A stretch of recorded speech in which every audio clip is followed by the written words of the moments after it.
Labą dieną, gerbiami draugai, kolegos, migrantai. Šiandien mes kalbėsime apie atostogas.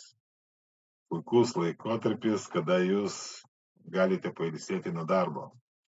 Tačiau kokių būna nesklandumų, kad darbdaviai kartais nenori duoti atostogų ir žmonės kartais skundžiasi, kad 2 metus nebuvau, 3 metus nebuvau. Tai tiesiog iš pradžių iškart noriu pasakyti, kad jeigu 3 metus žmogus nebuvo atostogos ir praleido tą terminą, tai jau po to negalima bus niekaip sugrąžinti, nes darbo kodeksas dabar iki 3 metų, jeigu žmogus nesinaudoja atostogomis, tai tada dar turi teisę pasinaudoti. Jeigu praeis 3 metai, reiškia jau jūsų atostogos bus nurašytos. Tai va, aišku, čia galbūt, nežinau, gerai, negerai, bet iš tikrųjų žmonės turi būti sąmoningi, jie turi reikalauti, o ne taip kaip daugumo atveju. Pavyzdžiui, man skambina ir sako, mane neišleidžia atostogų. Nu, prašau jau 2 metus, neleidžia atostogų. Aš sakau, kaip jūs prašot? Nu, ateinu pas vadovą ir prašau, duok atostogų. Vadovas sako, nėra kam dirbti ir aš tau nieko neduosiu, nes nėra kam dirbti. Nu ir žmogus skaito, kad jam atostogų neduoda, bet iš tikrųjų nesupranta, kad atostogų žmogus gal ir nori, bet jisai neturi prašyti žodžiu, jisai turi parašyti prašymą, nes be prašymo jokių atostogų niekas nesuteiks. O darbdavys tą žinodamas tiesiog žodžiu sako, kad nėra galimybės, aš tave neišleisiu, ir darbuotojas nerašo prašymo. Tai va darbuotojas, net jeigu ginčių komisija paduos, sakys, kad mane neišleidžia, tiesiog bus taip, parodys save, kad jisai šio darbdavys tyčiojasi ir jisai parodys save iš tos pusės, kad jisai visiškai nieko nesupranta, nes ir komisija sakys, tai palaukit, jūs prašymą rašėt, sakys, nerašiau, tai aš žodžiu prašiau. Tai bus pasakyta iškart, kad kada parašysit prašymą atostogų, tada jūs ir išleis atostogų. Tai va, tai jūs turite žinot, kad bet kokiu atveju prašymas turi būti dėl atostogų suteikimo, nes jeigu jūs prašymą to niekada neteiksit, tai tada gal ir aplamai nesinaudosit atostogomis.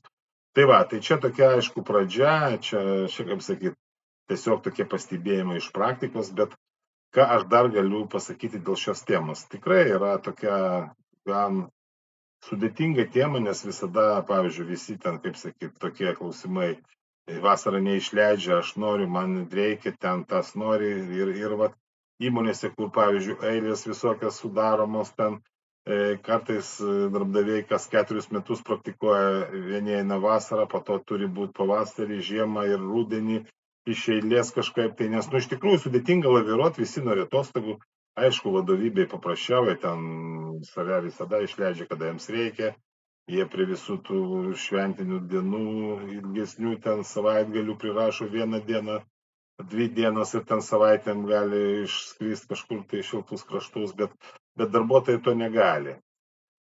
Tai va, tai šitą jūs, kolegos, turit žinot, bet dar viena yra tokia problema.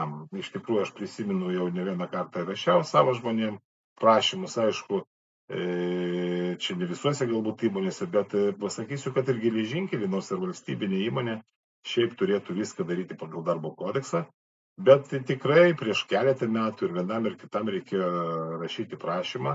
Yra toks darbo kodeksas 130 straipsnis ir yra 4 dalis, kuri reglamentuoja, kad darbdavys, jeigu, daleiskim, kokia turi būti tvarka, jeigu ten Liepos 1 dieną darbuotojas ten rašė prašymą iš anksto, aišku, išėjo atostogų, jam jau 30 ten birželio ten 30 ar ten 31 ten dieną, jeigu tas mėnesis turi 31 dieną, turi jau būti pervesti pinigai. Ir jau darbuotojas išeidamas atostogas turi turėti visus tos pinigus atostoginius. Tai va, tai ir geležinkelį ne vieną kartą tai buvo, kad tiesiog 1, 2 dienas, 3 dienas jau nemoka, žmogus man skambina, sako, man atostoginių nėra.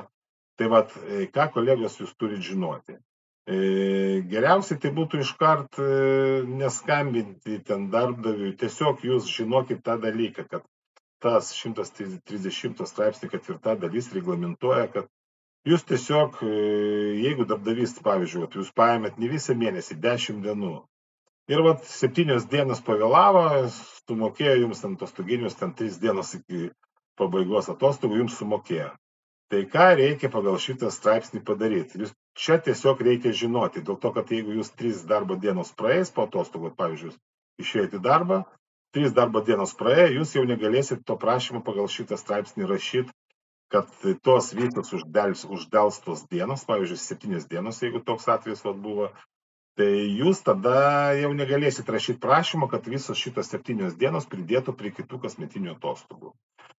Tai va, tai šitoj vietoj labai svarbu, tiesiog vat, jūs po atostogų išeinat pirmą dieną, tai vat, pavyzdžiui, dar 2 dienas jūs turit, kaip sakyti, atsargoj, bet geriausiai tą pačią pirmą dieną parašyti prašymą ir nurodyt, kad vat, prašau ten tos 7 dienos man prie kitų kasmetinių atostogų pridėti. Tai vat, ką tai reiškia? Tai už metus laiko vėl bus 20 darbo dienų ir pavyzdžiui 7 dienos, kaip vat, pavėlavo, tai bus jums 27 dienos ir visos bus apmokamos. Tai va čia šitoje vietoje negalima sakyti, kad čia kažkokia tai sankcija, ar čia neteisybos, čia yra kiti dalykai, bet čia tiesiog tokia norma yra padaryta, jinai atitinka neteisybų funkcijų galbūt, kad kiek darbdavys dienų nesumokėjo, tai tą turi kompensuoti. Tai šiuo atveju pinigais nekompensuoja, tiesiog turi atiduoti tas 7 dienas. Tai gali būti, jeigu žmogus mėnesių išėjo, tai ir visą mėnesį, ten 20 darbo dienų, tai čia galima sakyti 28 kalendorinės, tai praktiškai mėnesis. Tai tiesiog ir visą mėnesį nemokėti ir vat, sumokėti dar paskutinį dieną, dar nesumokėjęs, žmogus parašo prašymą ir jam dar vieną mėnesį turi būti tada kitais metais 2 mėnesius atostogų. Tai žmogus, galima sakyti, uždirbo savo dar 1 mėnesio atostogų, kurios bus apmokamos. Tai va čia yra tokia darbdavio sankcija. Gal ne sankcija, bet taip įstatymas numato, kad iš tikrųjų darbdavys turės jau atsiskaityti. Aišku, vėl galit galvoti, kad kas išdrįs darbdavį sakyti, nes čia reikės dirbti.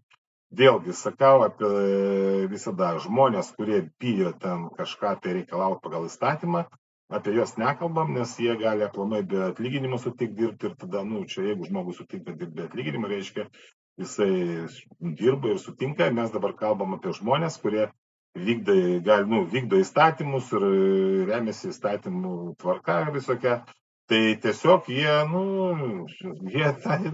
pasinaudot, kaip sakyti, turi pilną teisę. Jeigu darbdavys negali galvoti, kad čia darbuotojas kažkokia jau blogas, buhalterija kažkodėl tai neperdėdi, tai tegul darbdavys iš tos buhalterijos ir išieško tos pinigus. Kitą kartą buhalterija žinos, kad pirmą eilę reikia atiduoti visiems pinigus, o ne gerti arbatą kažkur ir nieko nedaryti.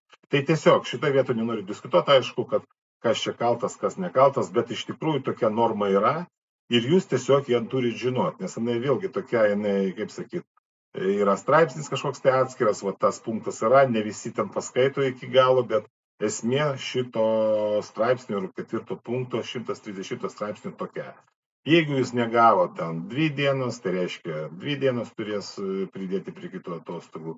Jeigu 20, jeigu iš 20 darbo dienų ten 17 dienų pavėlavo, reiškia 17 dienų turės kitais metais pridėti prie atostogų. Bet jeigu jau jūs šitą prašymą parašysite ir po to neišdirbsite kitų atostogų, jūs ar daleiskim, arba jūs patys išeisit ten parašysite prašymą savo noru, jums kartu su kompensacija už nepanaudotas atostogas reikės, darbdavys privalės įskaičiuoti ir tuos, pavyzdžiui, jeigu ten buvo 7 dienas, reiškia 7, jeigu 10, jeigu 17, reiškia 17. Tai va, kolegos, šitą turit žinot, nes tai yra iš tikrųjų svarbu. Čia tiesiog yra jūsų atostogos, jums nedavė pinigų prieš atostogos, jūs gal ir negalėjote ten pasinaudoti, pamėgautis kažką tai, gal kažkur tai tegul ne kažkur tai toli išskris, bet ir atostogauti negalėjote ir Lietuvoje, nes pinigėlių nebuvo. Tai va, tai tikrai šita informacija svarbi, žinokit apie tai, kolegos, dalinkitės su savo draugais, pažįstamais, kolegomis. Visada irgi dabar kalbėsiu apie tai, kad tokius darbdavius, kurie taip apgaudinėja žmonės, mes visi džiaugsimės ir lauksim, kada jie bankrutuos. Į jų vietą ateis normaliai darbdaviai, kurie tikrai dirbs ir vykdys įsakymus. Tai kolegos, šiandien būtų tiek su atostogų tema. Tai visiems gražios likusios dienos ir iki kitų kartų.